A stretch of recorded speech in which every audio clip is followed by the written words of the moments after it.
일단은 계약을 할 시에는 일단 소유자 확인이 가장 중요해요. 임대인 확인, 등기사항 정보증명서, 아까 말씀드린 거 등기사항 정보증명서, 건물 토지에 보면은 갑구에 임대인의 사항이 나와 있고, 건축물 대장에도 이제 임대인의 사항이 나와 있어요. 그리고 계약서를 쓸 당시 임대인의 신분증을 꼭 확인해서 세 가지 서류가 맞는지 확인하는 게 필요할 것 같고요. 임대인이 법인인 경우에는 이제 등기, 그다음에 건축물 대장은 기본으로 필요하고요. 그다음에 추가로 이제 법인 등기부등본, 그다음에 인감증명서, 법인 인감 도장 꼭 갖고 오셔야 되고, 대표자 신분증, 그다음에 법인 명의의 통장으로 갖고 오셔야 돼요. 대표자 통장으로 갖고 오시면 안 되고 법인 명의의 통장으로 갖고 오셔야 되고, 그다음에 뭐 사업자 등록증, 그다음에 세금 완납증명서, 이런 것들을 받으시면 좋을 것 같습니다. 자, 이제 간혹 임대인이 좀 멀리 살거나 아니면 못 오시는 경우가 있어요. 못 오시는 경우가 있는데, 그때 같은 경우에는 이제 위임장이라는 걸 꼭 받아야 돼요. 그러면 대리인이 그 위임장을 가지고 오게 되는데, 그게 중개사무소가 될 수도 있고, 아니면 가족이 될 수도 있고, 아니면 뭐 건축주가 될 수도 있고, 공통된 거는 이 위임장을 꼭 받으셔야 돼요. 위임장을 꼭 받으셔야 되고, 만약에 가족이 온다고 하면 가족관계증명서까지 좀 가지고 오시는 게 좋고, 계약서에 임대인 그 밑에 대리인이라고 따로 추가할 수 있는 게 있어요. 대리인의 신상 정보, 뭐 주민등록번호라든가 핸드폰 번호, 주소, 이름을 기입하고, 그다음에 거기다가 대리인 도장까지 받는 것이 좀 더 안전하게 계약할 수 있는 방법입니다. 두 번째로는 계약 시 필요 서류에 대해서 좀 설명을 드릴 건데, 일단은 제일 기본적으로 계약서, 그 다음에 확인설명서, 그 다음에 등기사항 정보증명서, 건물분, 토지분, 그 다음에 건축물 대장, 공제증서가 가장 기본적인 서류. 그걸 꼭 챙겼는지 확인해 주시고, 요즘 이제 전세 사기가 이제 성행하다 보니까 좀 더 추가로 받으면 좋은 서류들이 있어요. 저희 같은 경우는 무조건적으로 받는 서류인데, 이제 전입세대 열람원, 그다음에 확정일자 부여 현황, 이제 세금 완납 증명서라는 거 세 가지를 받으면 좀 더 안전하게 계약을 할 수가 있습니다. 다가구나 다중 같은 경우에는 이제 전입세대 열람원이나 확정일자 부여 현황, 이런 것이 해당이 되지만, 다세대 아니면 아파트 같은 경우에는 이제 구분 등기가 돼 있기 때문에 요 두 가지 서류는 해당이 되질 않아요. 그래서 세금 완납 증명서만 받으면 어느 정도 안전하게 서류를 다 받았다고 할 수 있습니다. 그 다음에 계약서를 쓰실 때 이제 특이하게 쓰면 좋은 것들, 이 특이하게 쓰면 좋은 것들은 이미 뭐 아시는 분도 계시겠지만, 제가 좀 더 상세하게 설명을 해드릴게요. 이제 관리비에 관한 내용인데, 관리비가 나중에 계약 시 내가 들은 관리비보다 몇 배까지는 아니겠지만 좀 많이 나오는 경우가 있어요. 그거에 있어가지고 정확하게 특약을 넣고 들어가는 게 좋아요. 그래서 기본 관리비에는 무엇이 포함되어 있는지, 공동 전기라든가 공동 청소비, 뭐 이런 것들이 포함되어 있고, 인터넷 TV가 그 관리비에 포함이 돼 있는지 안 돼 있는지 이런 것도 아셔야 되고, 그 다음에 전기, 가스는 보통 개별적으로 납부하지만 수도가 가끔 이 기본 관리비에 포함되어 있는 경우가 있어요.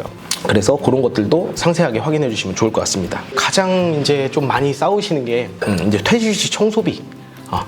내가 퇴실을 할 때 청소비를 누가 내야 되는가?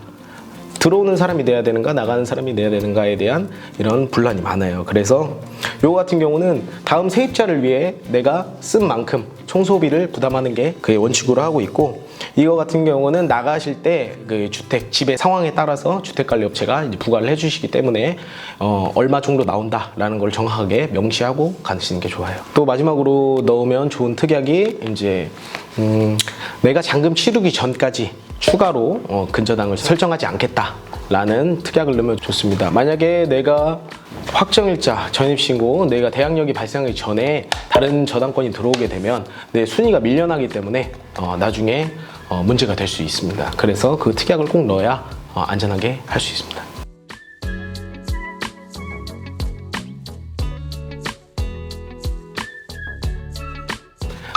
다가구나 다중주택은 단독주택으로 들어가고, 다세대라든가 아파트는 공동주택으로 들어갑니다. 그 차이가 뭐냐면, 이제 구분 등기가 되어 있는 건데, 다세대나 다중 같은 경우에는 건물과 토지가 1인 소유로 되어 있어요. 그래가지고 각 호실이 1인 소유, 한 사람의 것인데, 이제 다세대를 모르시는 경우가 많은데 똑같다고 생각하시면 돼요. 각 호실 201호, 202호, 203호 이렇게 나눠져 있을 때 다 주인이 다 다른 것들. 그래서 전세 사기가 보통 다중 다가구에서는 보통 일어나지 않아요. 근데 다세대에서 많이 일어납니다.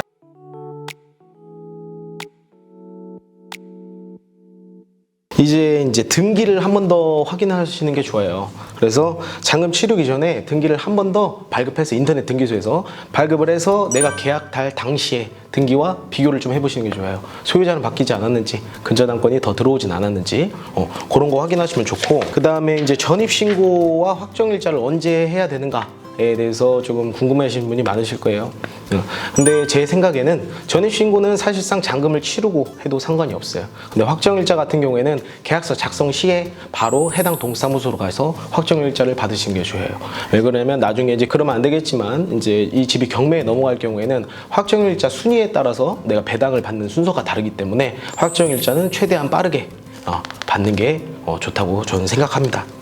그리고 나머지 거는 이제 물리적으로 이제 이사를 할 때 그리고 내가 들어가서 어떻게 해야 되는가에 대해서 제가 좀 설명을 드릴 건데, 이사 잔금 치르기 전에 이제 사회 초년생 분들이나 이제 그러신 분들은 통장 한도, 이체 한도가 안 되시는 분들이 있어요. 그래서 잔금과 입주는 동시행 관계, 서로 동시에 이루어져야 하는 그런 관계이기 때문에 잔금이 입금이 안 되면 입주를 하지를 못합니다. 그래서 항상 그 전날이라든가 아니면 그 전에 내 통장 이체 한도가 얼마인지를 꼭 확인해 보시는 것을 추천드리고, 그 다음에 사다리차 진입 여부, 그러니까 원룸이라든가 내가 짐이 얼마 없다라고 하는 경우에는 계단이라든가 엘리베이터로 옮길 수 있지만, 이제 짐이 좀 많을 경우에는 사다리차가 진입을 해야 되는데 사다리차 진입이 안 되는 집이 종종 있어요.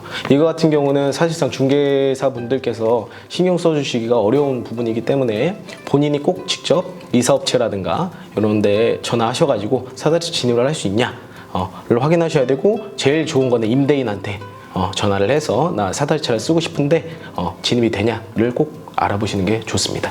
이제 마지막으로 이제 세입자가 살고 있지 않은 방들, 이제 공실이라고 하는데, 공실의 경우에는 도시가스가 좀 잠겨 있는 경우가 있어요. 도시가스 잠겨 있는데 당황하지 마시고 이제 각 지역 도시가스 이제 전화를 하셔서 열어달라고 하면 당일에도 방문이 가능하니 그렇게 전화하셔서 해결하시면 될 것 같습니다.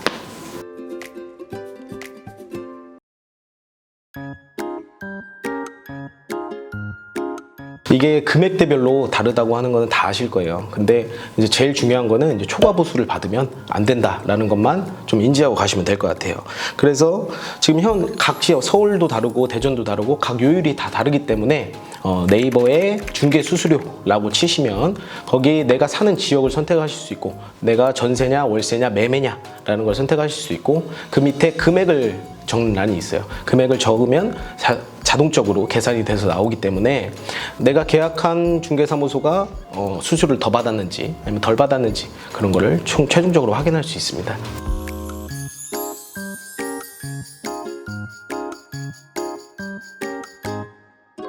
지금까지 전세 사기 안 당하는 법과 그다음에 계약 시 필요한 서류, 그다음에 전체적인 진행 과정에 대해서 알아봤는데요.